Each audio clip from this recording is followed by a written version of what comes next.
And congratulations on your second consecutive Emmy nomination. Talk us through the morning of when you heard about your nomination. Well, I was in your lovely country. It was 1:30 in the morning, Australian time, meaning New South Wales time. And I had a 5 a.m. pickup. So I'm going to turn this volume down. I'm really sorry because I really can hear myself so loudly. Here's this. Maybe it's better. That's better. Can you hear me? Beautifully. Oh, good.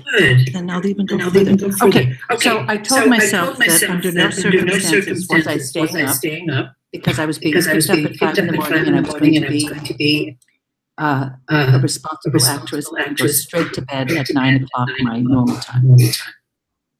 So I woke up about 30 times and then 1:30, but then I really went to sleep and I sort of woke up at 2:20 and there was a message from a friend saying congratulations. So it was like a lovely, peaceful, happy, deeply, and then off to sleep I went with the happy dream sort of sense. And then I woke up in the morning and thought, oh, true.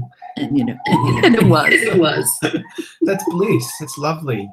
So you're the incumbent. You won last year. You're back for a second crack at the award to win 2 in a row. It doesn't happen very often. And you're against a lot of your own cast members. What was your reaction when you saw so many of your fellow Handmaid's Tale cast members nominated?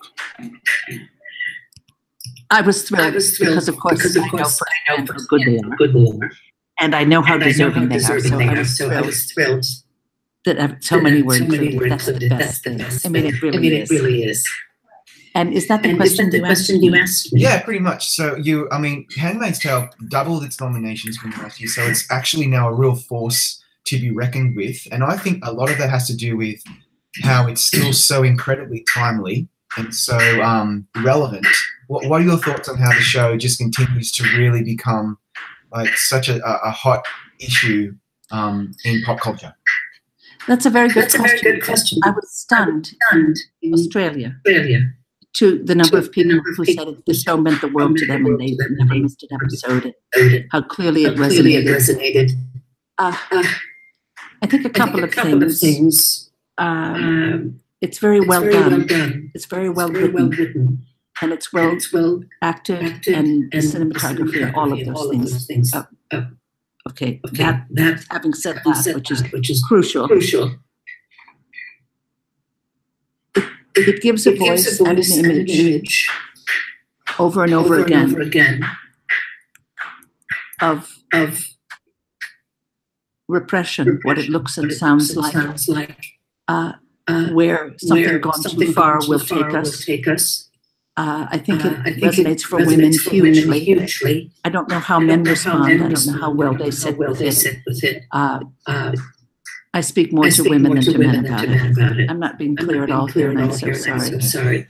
I know the writers don't. I don't think they're trying to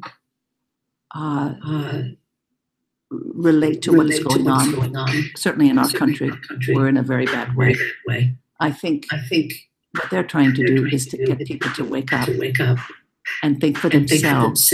Because I think what's striking about the story is that Gilead took over in very small increments. And as Offred says, by the time we looked up from our phones, it was too late. Just this notion of staying alert, staying awake, don't let the small things go by. And that's what's happening now. I can't believe the things that are going on with our president. These what seem like small steps. Where are you getting these ideas? Who do you think you are taking security clearance away from the people who are on to you? What happens when power is abused? It's so entirely relatable, and it's frightening in this country. I don't think we've ever been in this bad a way, ever. So anyway, I'm rambling on. Please stop me.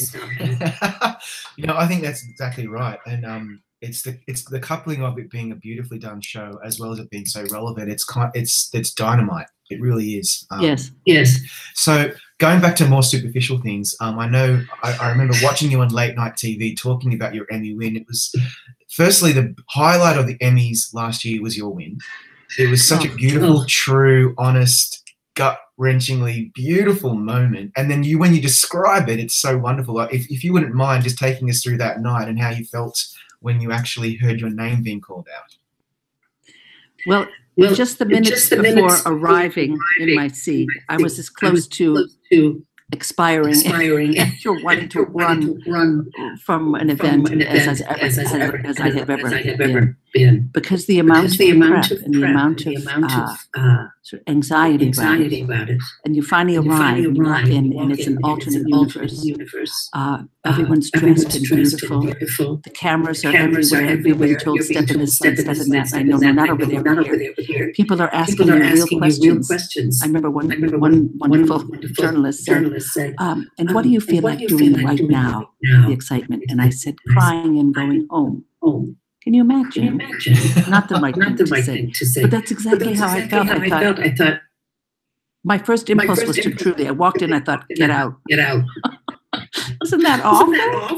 It's just, yeah. And now it worked out nicely, so I'm not complaining. Let me say. The reason I take you through this is that by the time I sat in my seat, my first thought was, I know what to do now. Just sit here and watch the show. That's how this works. I'm familiar. And then out comes Steve with confidence and funny. And I remember thinking, where does he get it? And then I thought, don't worry, honey, because you will be getting up there. You're going to be able to sit here all night and just watch. That's literally what I said. I'm not kidding you. Don't worry, you're not going anywhere. You're going to sit here and enjoy it. And then the stage came over and said, Anne, yes. Your award category is in Act 6, and it will happen at 6:14.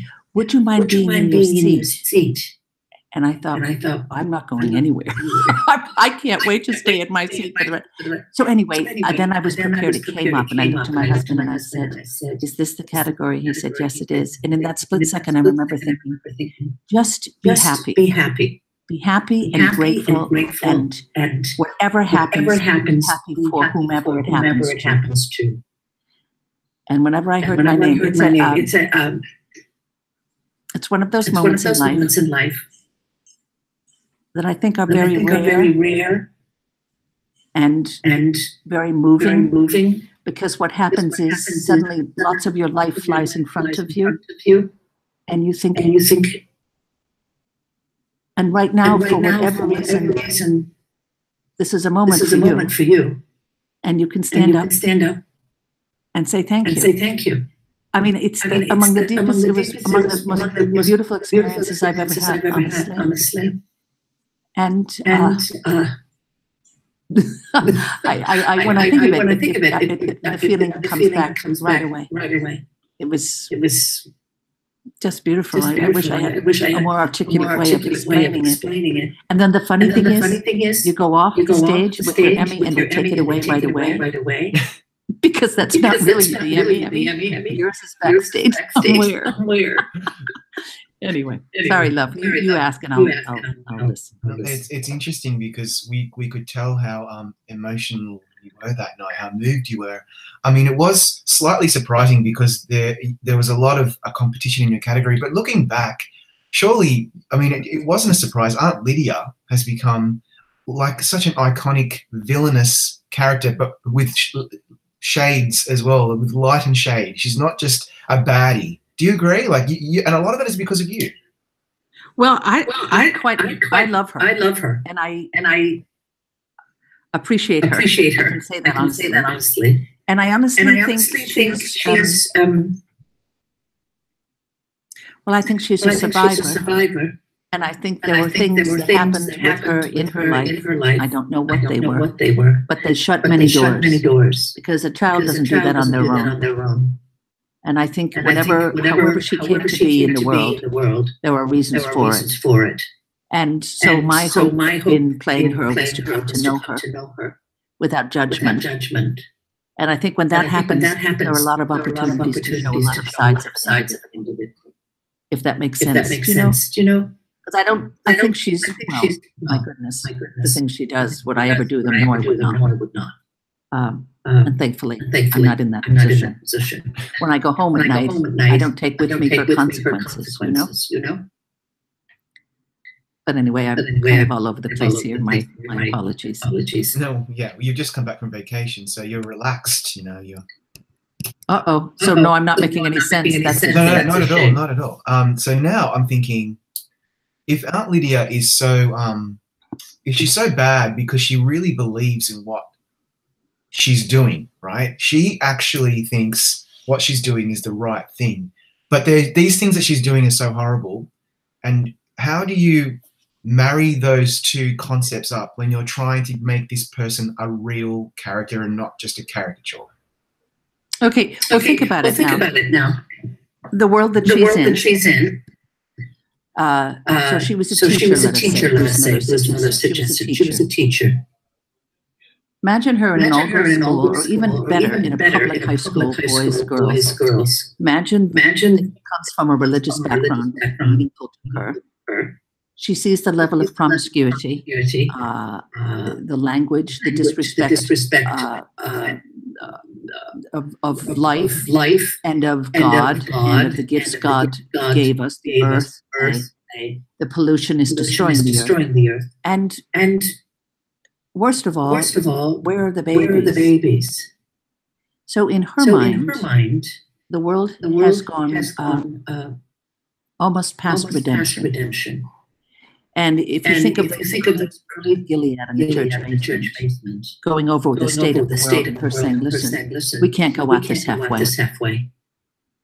These girls who have lost their way, pregnant without marriage, divorce, abortion, God forbid, they have no chance. There is one chance at a meaningful life, and that is in Gilead. Now, these, I think you have to think of the world she is in, the world that she comes from. That if she goes halfway with this, these girls have no life. If they don't get what's going on in Gilead, they're going right to the colonies, and that's the end of it. Yes, it's extreme. Believe me, I'm not defending the actions. I'm just saying, as an actress, how I go about it is that she really believes she's doing the only thing that will give these girls a chance at a meaningful life. Yeah. I see I have not convinced you, and I understand. You absolutely have. And you know why I tell you that? Because in the finale, when Lydia, she's thrown down the stairs and beaten, and a lot of us think that she's maybe dead. We'll go there in a second. But I almost felt for her. Like, no, not Lydia. And she's supposed to be the villain. So that's fascinating to me, that we actually care about this woman, even though, and we see she's very damaged, and we see that she's got issues, but she's not just a moustache-twirling villain, and that's fascinating to me. It's fascinating to me too. And the other thing, and this I think is going to be what shifts her. She loves them. And she loves them. That's it. Her days are there's nothing else. She's not going home to the fancy house and the alcohol. And then whatever else the community with the privacy of their study with the handmaids. That's not her life at all. Home to the dorm, a single twin bed, no heating because give it up. Offer it up. There's no reading to be done. She goes home, has a meal with the aunts. I don't think she's particularly fond of them. She's not a social woman. She goes about her business, goes back to her room, reviews the day. What could I have done better? Who needs more attention from me? Who is slipping? Who have I been too hard with? What baby is in danger? What can I do for the commander and his wife to get them to settle down and create an environment in which child thrive? That's her whole life. And so because she loves them, she has a chance. For redemption, I think. You know, I don't know if we talked about this, but the play Dowd. You remember it? Yeah. So Aloysius, her life begins at the end of the play. And she says, "I have died." And I think the reason she gets a chance is because her wishes were pure to protect the children from what she felt was a sex offender, She went to the bitter. She went to the mat for them. And what suddenly she realized at the end of the play, what have I done? Because my actions made things worse. And secondly, what did my actions have to do with my own personal problems that I didn't even realize I had? So in that moment, life begins for her. Yeah. Now, maybe Lydia will have a similar experience in which she realizes the walls begin to crumble because she loves them. Anyway. So she's not dead, right? You're coming back. Am I coming back? That's such a good question. Well, Bruce Miller, just before I read the script for the episode, literally just before, Bruce Miller wrote back and said, she's alive, by the way, don't worry. So that was kind of him, I thought. Because it's happened before. The leftovers. Oops, bye now. Well, so talk us through the scene with Alexis Bledel, because we've spoken before about this and how Alexis is a sweet, lovely, beautiful person, and she had to beat you to death. Like, how did that work? Okay, she is. First of all, she's about the loveliest person in the world. She plays the role so well. And she's shy, sweet, very smart, and very private. She has so much recognition for her role on Gossip Girl. Do you know what I mean? So she keeps a very low profile. So try to get that girl to shove you. She can't do it. I say, honey, you weigh 10 pounds. I've got a little extra weight on me. Shove now. Come on. It was like a pat on the back. Did that hurt? I'd say, doll, shove me. Hello. It was a riot, and then that poor thing had to kick me down the stairs. Wow. It was almost humorous because the poor thing, it bothered her more than Lydia, let me tell you. Oh, it was very funny. It was a great moment. It was really a cathartic moment, and also, as I said earlier, then I thought, no, Lydia surely can't be dead. I mean, I was just beside myself, and I think most of the audience was. That's very kind of you, and I appreciate that so much. I'm glad. We're really glad that you're still on the show. And thank you very much for everything that you've brought to this show, the leftovers, all your work. We just love you. Thank you. We want to see you maybe on that stage again. You never know. You never know, and I love talking to you. Thank you. I'm sorry.